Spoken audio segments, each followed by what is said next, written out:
Hey guys, welcome to the next part of this video.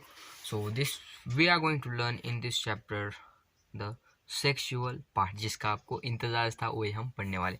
तो चलो चलते हैं विद द सेक्सुअल रिप्रोडक्शन। तो डिटेल में देखेंगे व्हाट इज सेक्सुअल रिप्रोडक्शन, सारी प्रोसेस डिटेल में हम पढ़ने वाले। So be with me to learn the sexual reproduction in plants. पहले तो सारी जो बायोलॉजी है वो हम दो ही कॉन्टेक्स्ट में पढ़ने वाले, एक तो प्लांट्स और एनिमल्स। तो दिस भी हम पढ़ने वाले, पहले प्लांट्स की प्रोसेस देखेंगे फिर एनिमल्स की। तो first let's see about the reproduction in plants. अगर आपको प्लांट्स की रिप्रोडक्शन पता है, अगर आपने देखी हुई है तो आप डायरेक्ट डिस्क्रिप्शन में जाके you can jump directly to, पर मेरे ख्याल से आप सारा कुछ देख के ही चलेगा। तो चलो चलते with the sexual reproduction in plants. तो प्लांट्स में सेक्सुअल रिप्रोडक्शन कैसे होता है? तो reproduction in which two parents are involve for giving birth to new young ones. तो this is known as sexual reproduction, यानी कि ऐसे रिप्रोडक्शन जिसमें दो पेरेंट्स मिनिमम होने, या दो पेरेंट्स मिल के एक नया पेरेंट्स या नए इंडिविजुअल को जन्म देते हैं, उसे ही कहा जाता है सेक्सुअल रिप्रोडक्शन।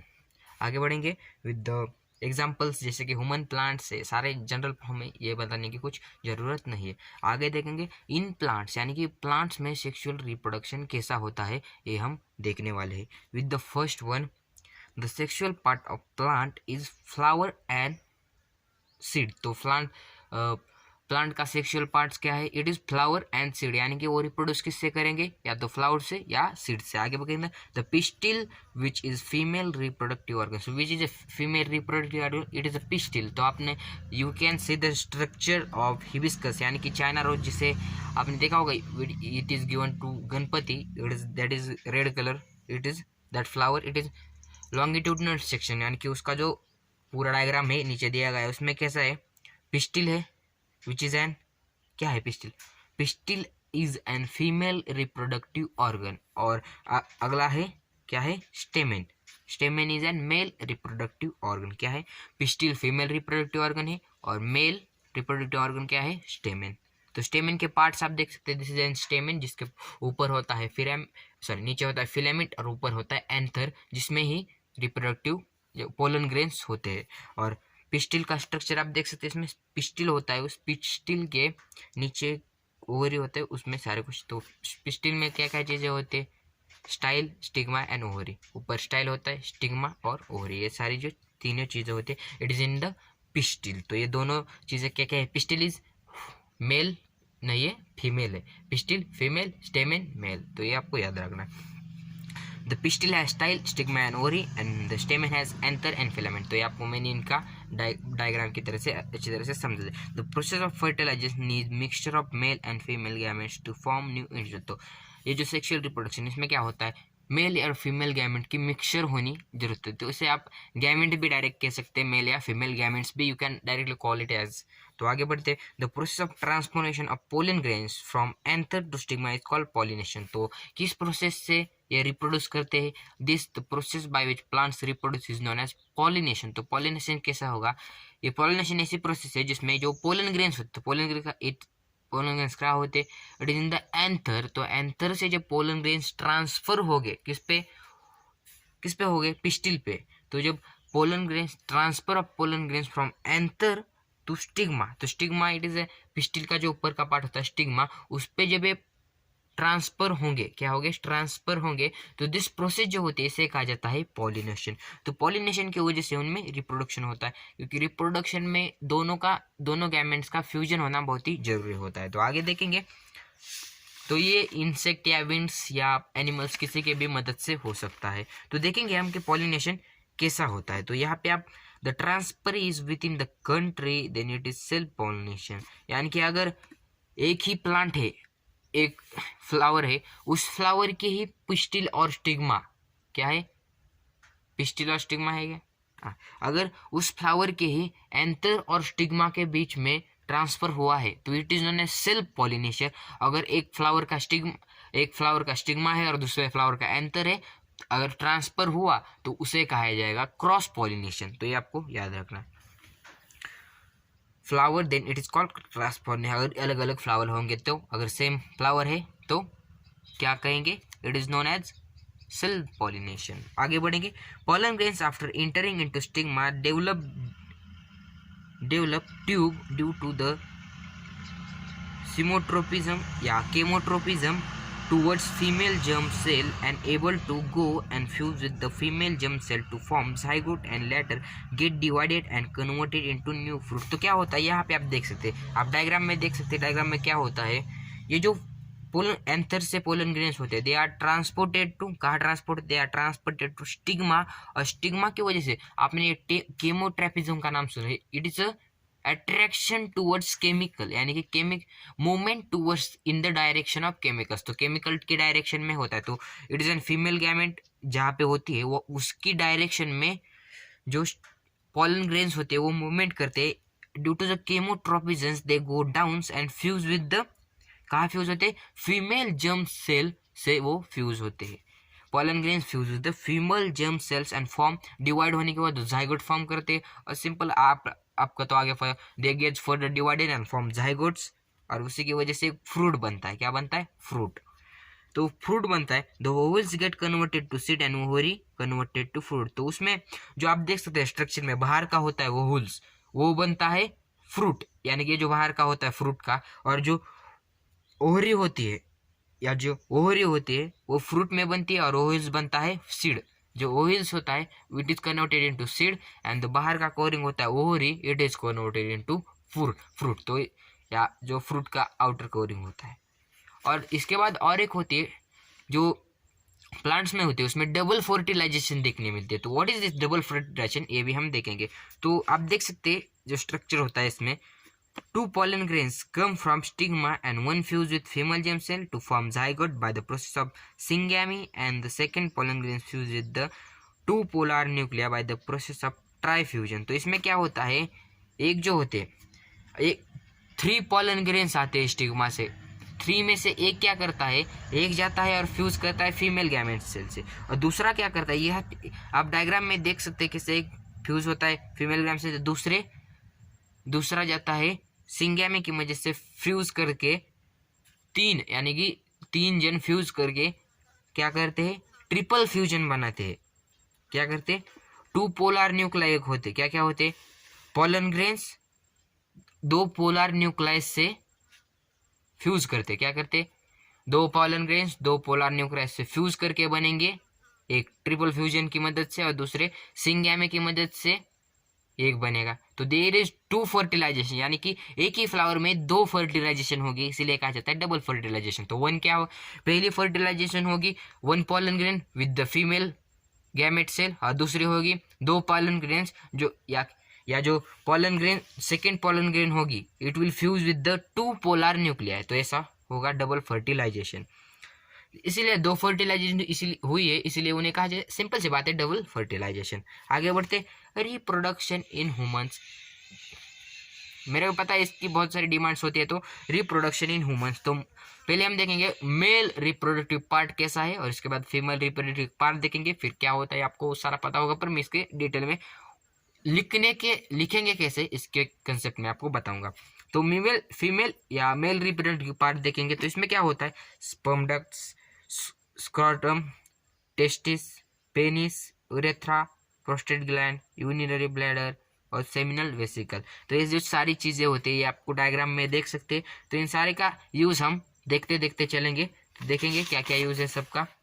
पहले हम फीमेल रिप्रोडक्टिव पार्ट भी देखते चलेंगे, इनका सिर्फ डायग्राम देख लेते हैं, उसके बाद इनका सारा यूज़ भी देख लेंगे। तो फीमेल रिप्रोडक्टिव पार्ट आप देख सकते हैं कैसा होता है, इसमें होता है ovum, oviduct, uterus and vagina, तो ये जो सारी चीज़ें होती है it is female reproductive part and male reproductive, इनका सारा को हम देखेंगे व्हाट इज़ द यूज़, या ये जो सारी चीज़ें हैं इनका यूज़ क्या क्या है। तो पेनिस का, it is an muscular organ help in transferring of sperm into the vagina for zygote formation, तो ये ऐसी मस्कुलर ऑर्गन है जिसकी मदद से वजाइना में स्पर्म का ट्रांसफॉर्मेशन किया जाता है, तो इट इज़ नोन एज क्या, पेनिस, तो it is known as penis. और urethra a common passage for urine and sperm या मेल गैमेट, तो वजह या जो यूरेथ्रा क्या होता है, it is an common passage, यानी कि ऐसी पासेज जिसमें से क्या होता है, यूरिन भी जाता है और स्पर्म सेल या मेल गैमेट भी जाता है, it is known as urethra. इसके बाद स्क्वाड्रम क्या होता है, स्किन इन विच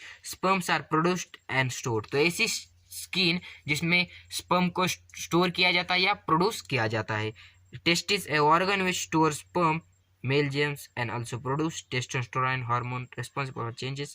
तो ये क्या करता है, ये जो टेस्टिस होता है इट्स प्रोड्यूस, तो टेस्टोस्टेरोन हार्मोन, तो टेस्टिस प्रोड्यूस टेस्टोस्टेरोन हार्मोन। तो ये क्या करता है, टेस्टोस्टेरोन हार्मोन हमें जो प्यूबर्टी होते हैं, यानी कि आप देख सकते हो ब्रीड का आना, ये जो सारी चीज़ें होती है, मोस्टेक का आना, ये जो सारी चीज़ें होती है, it is due to the testosterone hormone, जो कि सीक्रेट होता है टेस्टिस में, और टेस्टिस स्टोर करता है स्पर्म को। और seminal vesicle and prostate gland, इनका तो बहुत ही, ये हर वक्त आप तो ये बहुत सारे सीबीएसई के सैंपल्स पेपर में या सीबीएसई के प्रीवियस क्वेश्चन में आया गया है इस question, what is the function of seminal vesicle and prostate gland. तो इनका दोनों का सेपरेट आपको स्ट्रेंथ में नहीं पूछा जाएगा, दोनों का कॉमन ही पूछा जाएगा। तो they are the glands which secrete as fluid which help in transportation of sperm and then also help in nutrition for sperm to provide energy. तो ये क्या करते हैं, ऐसे जो ग्लैंड्स है या जो चीज़ें हैं जो एक फ्लूइड देते हैं, जो फ्लूइड की वजह से स्पर्म को ट्रांसपोर्टेशन में आसानी मिले और न्यूट्रिशन भी उसको प्रोवाइड करते हैं। तो इनका फंक्शन आपको याद रखना है, क्वेश्चन बहुत बार आ चुका है, it is an highly very important question. इसके बाद देखेंगे फीमेल रिप्रोडक्टिव पार्ट में क्या क्या है। इसमें है vagina, empty space into which penis release male gametes for further process. तो ऐसी एम्प्टी सैक या एम्प्टी स्पेस होती है जिसमें जो मेल या जो पेनिस होता है वो मेल गैमेट छोड़ के जाता है। इसके बाद cervix, resistance for sperm during journey. तो ऐसी रेजिस्टेंस है जो कि, यानी कि ऐसी चीज़ होती है स्पर्म को जाने में, जर्नी में रेजिस्टेंस करता है, यानी कि रुकावट का काम करता है, it is called as cervix. Ovary क्या होते हैं, female part which contains ovum, यानी कि जैसे हमारी, यानी कि जैसे मेल में टेस्टिस होती है, या जो मेल में जो स्पर्म कौन करता है टेस्टिस, वैसे ही यहाँ कौन करता है, ओहम, या जो ओवरी होती है। ओविडक्ट क्या होते हैं, जैसे कि हमारे यहाँ स्पर्म डक्ट या जो मेल होते हैं उनमें स्पर्म डक्ट होते हैं, वैसे ही फीमेल में ओविडक्ट होते हैं। It's carries ovum and male में it's carries sperm. Ovary also produce hormones name oestrogen. तो जैसे हमारे ये या जो मेल्स होते हैं उनमें टेस्टोस्टेरोन हार्मोन प्रोड्यूस या रिस्पॉन्सिबल होता है for the changes in puberty, वैसे ही ओवरी जो प्रोड्यूस करता है oestrogen, it is also responsible for the changes during puberty. इसके बाद process of reproduction in humans. तो ये सारे हमने उनकी पार्ट्स की जानकारी थोड़ी सी ले ली है। अब देखेंगे how is the process done. तो प्रोसेस, एक्चुअल प्रोसेस कैसे होती है। Then the sperm passes through the sperm duct to urethra and then to vagina through sexual contact. तो सेक्सुअल कॉन्टैक्ट की मदद से क्या होता है, जो स्पर्म होता है it is transported to urethra. तो यूरेथ्रा क्या होती है, common passes for urine and sperm. तो उससे पास होके वो क्या करता है, seminal vesicle and prostate gland से न्यूट्रिशन लेते हुए जाता है फीमेल बॉडी में ड्यू टू सेक्सुअल कॉन्टैक्ट, और later goes into oviduct and mature the egg and fertilize to form zygote which then comes to uterus and gets attached to wall called placenta। तो ये क्या करता है, placenta, आपको यहाँ पे प्लेसेंटा भी दिखाई दिया होगा फीमेल रिप्रोडक्टिव पार्ट में। तो इसमें क्या होता है, जो स्पर्म एक बार जाने के बाद वो क्या करता है, वो जो ओवम होता है, जो मैच्योर्ड ओवम है, उससे कांटेक्ट में आके जाइगोट फॉर्म करता है, फिर जाइगोट से एम्ब्रियो फॉर्म करता है। पर जाइगोट फॉर्म होने से पहले वो क्या करता है, नीचे आता है यूट्रस में, वहाँ पे वॉल से चिटक जाता है, और जिसे प्लेसेंटा कहा जाता है, वहाँ पे चिटक जाता है, और वहाँ पे ही डिवीजन उसकी होती है। Which provide nutrition and cell divides to form embryo and condition of embryo it identical by parts of the body as foetus. तो ये क्या होता है, जो प्लेसेंटा होता है it is a very important part, जो कि नरिशमेंट देता है किसको, जो जाइगोट है उसको नरिशमेंट देता है या उसे फूड प्रोवाइड करता है। इसके बाद क्या होता है, जो जाइगोट है उसकी डिवीजन, फर्दर डिवीजन होते हैं बहुत सारे, यानी कि डिवाइड होके वो ज़्यादा बड़ा हो जाता है, और उससे उसका क्या होता है, इट इज़ देन, अगर उसके हमें ऑर्गन्स यानी कि उसके हाथ पैर कुछ दिखने लगे तो उसे कहा जाता है फोइटस, नहीं तो उसे जाइगोट ही कहेंगे, या उसे एम्ब्रियो भी कहा जाता है। अगर वो डिवाइड ज़्यादा हो गया तो उसे कहा जाता है एम्ब्रियो। क्या होगा, पहले होगा फोइटस, उसका होगा एम्ब्रियो, एम्ब्रियो का होगा पहले होगा क्या होगा, पहले होगा व्हाट इज फर्स्ट वन, तो पहले वो होगा जाइगोट, फिर व्हाट विल फर्स्ट होगा जाइगोट, फिर होगा एम्ब्रियो, फिर होगा फोइटस, और फिर बेबी होगा। और via vision the baby is taken out, it takes about 9 months in human beings। तो ह्यूमन बींग में अप्रोक्सीमेटली 9 मंथ्स लेता है और उसके बाद बेबी वजाइना के थ्रू बाहर आता है। तो this is a simple process in which या सिंपल प्रोसेस जिसकी वजह से न्यू इंडिविजुअल होता है, पर it is a very long process. Process simple है पर बहुत सारी लॉन्ग प्रोसेस है जिसमें it's take about 9 months in a humans. तो डिफरेंट डिफरेंट ऑर्गेनिजम्स का डिफरेंट डिफरेंट होता है। तो यहाँ पे देखेंगे ovary produce ovum which is not fertilize and then thickened living lining get damaged and fall off with the blooding terms and menstruation। तो menstruation क्या होती है? It is N term in human. तो आपने देखा होगा इट इज एन वुमन। तो woman में क्या होता है, जब भी हर एक मंथ के बाद एक सेल फर्टिलाइज होता है और वो फर्टिलाइज एक सेल को अगर स्पर्म नहीं मिला तो वो थिकन लाइनिंग के साथ ब्लडिंग के साथ नीचे गिरता है। This is called as menstruation. तो मेंस्ट्रुएशन का आपको टर्म भी याद रखना है, उसकी डेफिनेशन भी याद रखनी है। कॉमनली कॉल्ड एज पीरियड, जिसे पीरियड्स भी कहा जाता है कॉमनली, या जो जनरल नेम है उसका पीरियड से। It's take about every 28 days. तो एवरी मंथ या 28 डेज इसे अप्रोक्सीमेटली मंथ कहा जाता है। रिप्रोडक्टिव हेल्थ, तो रिप्रोडक्टिव हेल्थ के बारे में कुछ जानेंगे कि क्या क्या हेल्थ है reproductive health. Sexual contact is an important mean for transport of diseases which lead to many disease. यानी क्या, जैसे हमने देखा होगा फिर ट्रांसपोर्ट ऑफ स्पर्म, यानी कि स्पर्म की ट्रांसपोर्ट करने के लिए सेक्सुअल कॉन्टैक्ट आना जरूरी है, पर सेक्सुअल कॉन्टैक्ट से ही बहुत सारी डिसीजेस ट्रांसफर होती है। तो एक है HIV एड्स, जिसे ही कहा जाता है एड्स, या बहुत सारे ऐसे भी चीज़ें वॉट्स, ये सारी जो चीज़ें हैं it is transmitted by viruses, जिसे क्योर करना ज़्यादा मुश्किल होता है। सो टेक्स केयर ऑफ रिप्रोडक्टिव। तो हमें रिप्रोडक्टिव हेल्थ की लेनी चाहिए। तो यानी कि रिप्रोडक्टिव हेल्थ की हमें कंडीशंस, यानी कि बहुत सारी चीज़ें ऐसी है जो हमें उनकी केयर लेनी चाहिए। तो क्या होता है, इसी की वजह से बहुत सारी चीज़ें निकाली है। This lights that condoms artificial rubbers are used on penis and vagina to prevent pregnancy. तो बहुत सारी ऐसी चीज़ें अगर सेक्सुअल कांटेक्ट में आना है तो so if there is sexual contact then we will need to use condoms or artificial rubbers, जिसकी वजह से प्रेगनेंसी को टाला जा सकता है। Mechanical barriers to block oviducts और sperm duct by the treatment to stop production of ovum और स्पर्म। तो एक मैकेनिकल प्रोसेस भी होती है जिसकी वजह से आपने नाम सुना होगा, जिसे नसबंदी कहा जाता है। तो जिसकी वजह से स्पर्म जो होते हैं या स्पर्म डक्ट जो होता है वो ओविडक्ट होता है उसे ब्लॉक कर दिया जाता है आर्टिफिशियली।